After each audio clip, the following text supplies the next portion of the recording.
پاکستان کا but coin reserve قائم کرنے کا فیصلہ، کرپٹو کو قانونی کرنسی نہ بنانے کا موقف تبدیل۔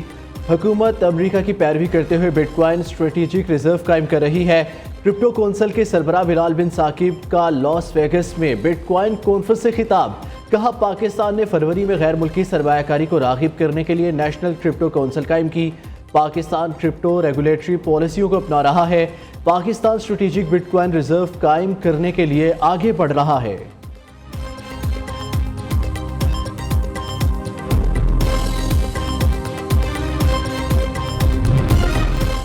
وفاقی بجٹ پیش کرنے کی تاریخ میں مزید رد و بدل کا امکان۔ ذرائع کے مطابق عید کی وجہ سے 7 اور 8 جون کو عام تعطیل ہوگی۔ عید کے تیسرے دن 9 جون کو ورکنگ ڈے کا اعلان کرنا پڑے گا۔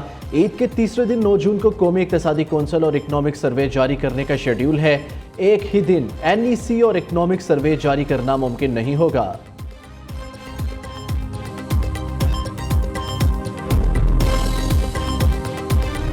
Azerbaijan has been completely transformed, and we have discussed joint cooperation in the field of trade, commerce, investments, and as you know, yesterday President Ilham Aliyev again reiterated his commitment to invest $2 billion in Pakistan. وزیر اعظم ترکیہ اور آذربائیجان کے کامیاب دورے کے بعد Tajikistan چلے گئے۔ آذربائیجان کے لاچین ایئرپورٹ پر اعلیٰ حکام نے شہباز شریف اور پاکستانی وفد کو رخصت کیا۔ شہباز شریف کو ایئرپورٹ پر خصوصی پروٹوکول دیا گیا۔ وزیر اعظم نے کہا ترکیہ اور آذربائیجان کے صدور سے ملاقاتیں انتہائی سود مند رہی۔ آذربائیجان کے صدر نے پاکستان میں $2 ارب کی سرمایہ کاری کا اعلان کیا ہے۔ دونوں ملکوں کی قیادت نے ہر حال میں پاکستان کا ساتھ دینے کا عزم دہرایا۔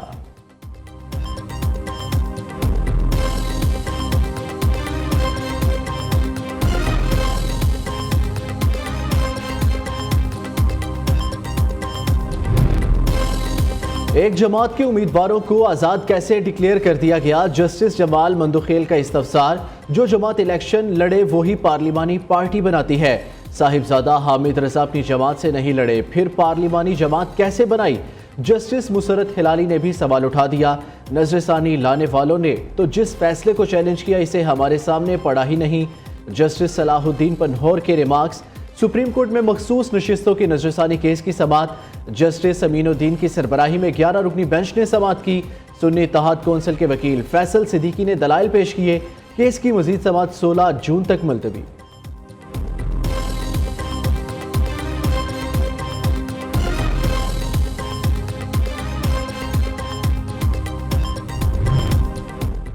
بانی پی ٹی آئی نے واضح کر دیا کوئی لین دین نہیں ہوگا۔ سینیٹر علی ظفر کی بانی سے ملاقات کے بعد میڈیا سے گفتگو کہا۔ بانی نے کہا ہے ان کے دروازے اسٹیبلشمنٹ سے بات چیت کے لیے ہے۔ بانی پاکستان کے لیے بات چیت کرنے کو تیار ہیں۔ بیرسٹر گوہر نے کہا بانی کہہ چکے کسی ڈیل کے میں باہر نہیں آؤں گا۔ بانی بے گناہ ہے، رہائی ہر صورت ہونی چاہیے۔ سلمان اکرم راجہ بولے الیکشن کمیشن نے اپنا آئینی فرض ادا نہیں کیا، مخصوص نشستیں پی ٹی آئی کی ہیں۔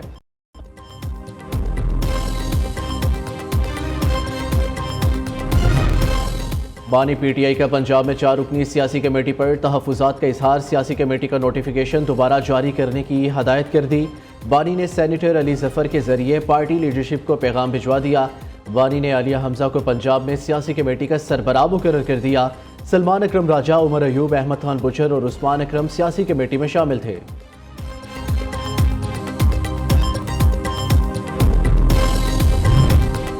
مسائل کے حل کے لیے مشاورت کے ساتھ آگے بڑھنا ہوگا۔ جمہوریت کے تسلسل کے لیے ہم آہنگی اور سیاسی مکالمے کا فروغ وقت کی ضرورت ہے۔ صدر آصف زرداری کی گورنر ہاؤس لاہور میں پیپلز پارٹی کے وفد سے گفتگو۔ ملاقات میں جنوبی پنجاب کو درپیش دیرینہ مسائل اور دیگر امور پر تفصیلی تبادلہ خیال کیا گیا۔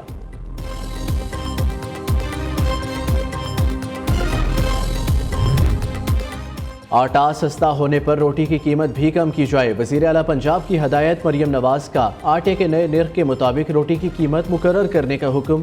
پرائس کنٹرول ڈپارٹمنٹ کو فوری اقدامات کی ہدایت۔ وزیر اعلیٰ پنجاب کا چکن، سبزیوں اور دالوں کے ریٹ کی بھی مانیٹرنگ کا حکم۔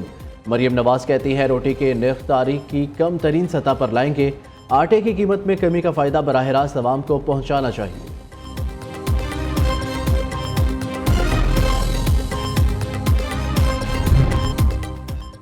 پاکستان نے بھارت کے 5 کے جواب میں 6 ایٹمی دھماکے کر کے بھرپور طاقت کا مظاہرہ کیا۔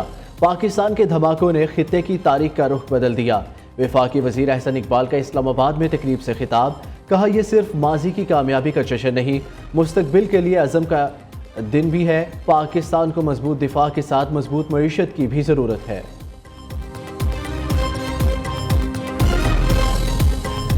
پاکستان کے خلاف جنگ میں رافیل طیاروں کی ناکامی، بھارت کی فضائی طاقت کی حقیقت بے نقاب ہو گئی۔ بین الاقوامی میڈیا کے مطابق فرانسیسی کمپنی داسوٹ اور بھارت کی حکومت کے درمیان شدید اختلافات پیدا ہو گئے۔ پاک بھارت کشیدگی میں رافیل طیاروں کے استعمال پر سوالات اٹھنے لگے۔ پاکستان کی جانب سے استعمال کیے گئے چینی ساختہ PL-15 میزائلوں کی مؤثر کارکردگی نے بھارت کے دفاعی دعووں پر کاری ضرب لگائی۔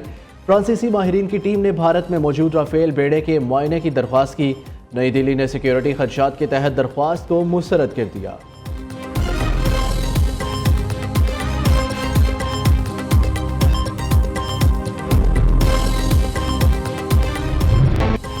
کراچی والے خبردار، آج رواں ہفتے کا گرم ترین دن ہو سکتا ہے۔ شہر میں آج درجہ حرارت 40 ڈگری تک جانے کا ملک کے بیشتر علاقے آج بھی شدید گرمی کی لپیٹ میں۔ تربت اور سبی 47 درجہ ڈگری سینٹی گریڈ کے ساتھ سب سے زیادہ گرم علاقے۔ حیدرآباد، نواب شاہ، موہنجوداڑو 45، دادو 44، سرگودا، ساہیوال، مٹھی میں درجہ حرارت 43 ڈگری ریکارڈ۔ لاہور، بہاولپور، ملتان، جہلم، ڈیرہ اسماعیل خان میں پارہ 42 ڈگری تک پہنچ گیا۔ سکھر، فیصل آباد، ڈیرہ غازی خان 41، گوادر 40، پشاور، بنوں میں درجہ حرارت 39 ڈگری ریکارڈ۔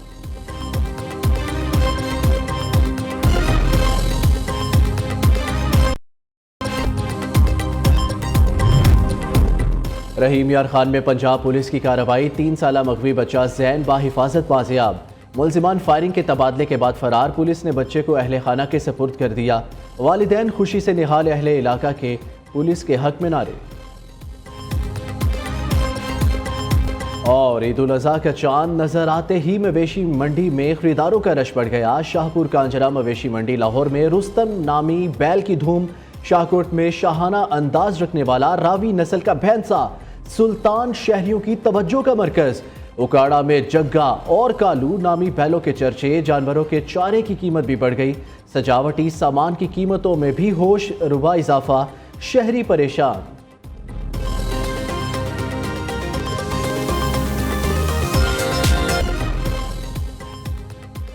السلام علیکم، پاکستانیوں کی آواز کے ساتھ میں ہوں احمد بلال۔ ہیڈ لائنز آپ جان چکے ہیں۔ بلیٹن کے آغاز میں اہم خبر شامل کریں۔ پاکستان کا کرپٹو انقلاب کی جانب بڑا قدم، پاکستان نے پہلے سرکاری حمایت یافتہ بٹ کوائن ریزرو کا اعلان کر دیا۔ ذرائع کے مطابق اسٹریٹجک بٹ کوائن ریزرو کا اعلان وزیر اعظم کے خصوصی معاون بلال بن ثاقب نے کیا۔ اعلان بٹ کوائن ویگاس 2025 کے دوران کیا گیا۔ معاون خصوصی بلال بن ثاقب نے کہا، پاکستان میں 40 ملین کرپٹو والیٹس موجود ہیں اور یہ دنیا کی سب سے بڑی اور سب سے زیادہ فعال فری لانس معیشتوں میں سے ایک ہے۔ قومی بٹ کوائن والیٹ ایسے ڈیجیٹل اثاثے رکھے گا جو پہلے ہی ریاست کی تحویل میں ہے۔